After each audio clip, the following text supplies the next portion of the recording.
Ladies and gentlemen, please welcome to the stage Doug Brinkley and Stewart McLaurin.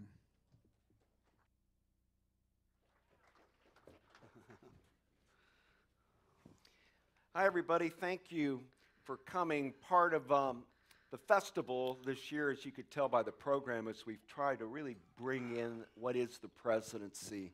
I just came from a panel with Bill Brands and Carl Rove on the history of presidential elections. But in this particular session with Stuart here, we have a living resource on everything to do with the White House. He is the head of the White House Historical Association, which Jackie Kennedy founded as First Lady. And it's an effort to really understand not the history and lore of the White House, the artifacts of the White House, the grounds. And of course, it didn't become named the White House till Theodore Roosevelt dubbed it that. All the way up into the early 20th century. I mean, before that, it was simply known as the Executive Mansion. And then TR dubbed it the White House, and hence that's what we call it today. So I was going to begin by asking Stuart to let's look at what the building and the institution was pre-Theodore Roosevelt, pre-modernity. What is the Executive Mansion? Who was the first president? When did it open? And what are some of the early stories related to it? Well, you know, this building at 1600 Pennsylvania Avenue that's very familiar to us today is, I believe, the symbol to the world of American freedom and democracy. Billions of people around the world know the meaning of that building that will never come to America, certainly never go to the White House, and likely never even meet an American. So it's a very important place to maintain and to preserve. But it all started in 1792 when George Washington picked the spot of dirt in he would have referred to it the Federal City at that time. And he actually put down the stake where the north door, what we would call the front door of the White House, came to be.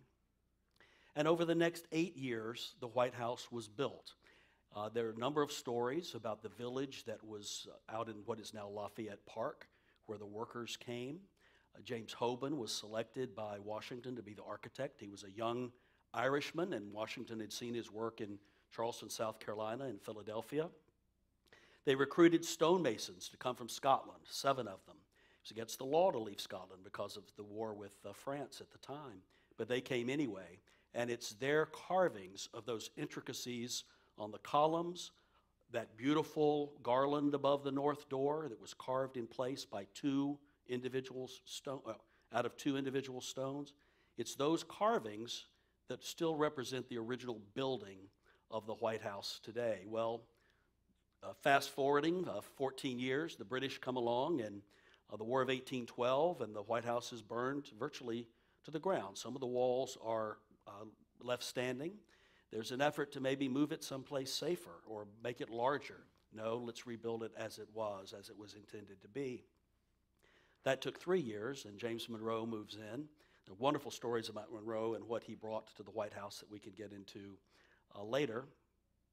But then you go from the Monroe moving in and the rebuilding after the British fire pretty much up until the time of Roosevelt, when Roosevelt realizes that the wooden timbers and the infrastructure of the White House as it was rebuilt is getting a little frayed. And there's some other things that the White House has become kind of hodgepodge and broken up and not as functional as it should be. And so Roosevelt undertook one of the major renovations of the White House that made it a more functional place, a more stately place as George Washington had intended it. So who's the first president to have lived in the White House? Well, that would be John and Abigail Adams, and that would be 1800. Although Washington selected the site, there is no record of Washington ever going into the house. In 1797, after Adams was elected, Washington is on his way back to Mount Vernon, and he pulls up in front of the White House, and James Hoban, the Irish architect, called his workers his militia, and he would march them every day. And so Hoban assembled his militia for George Washington, and they came and they trooped and they saluted, and there was a 16-gun salute for former President Washington, and he admired the work of the White House. We don't believe he got out of his carriage or went inside, and then he took a ferry down to Mount Vernon and died 2 years later. I would be remiss if I didn't mention that John Adams is here with us, sitting in the second row. Oh, yes, so. President Adams. And how did you find the White House when you moved in? Everything that's been said so far.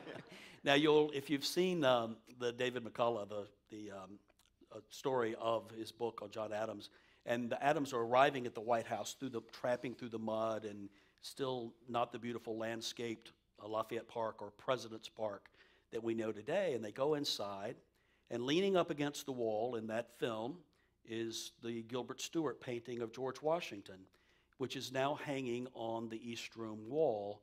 It's the only item in the White House today that was in the White House when John and Abigail Adams moved in 1800.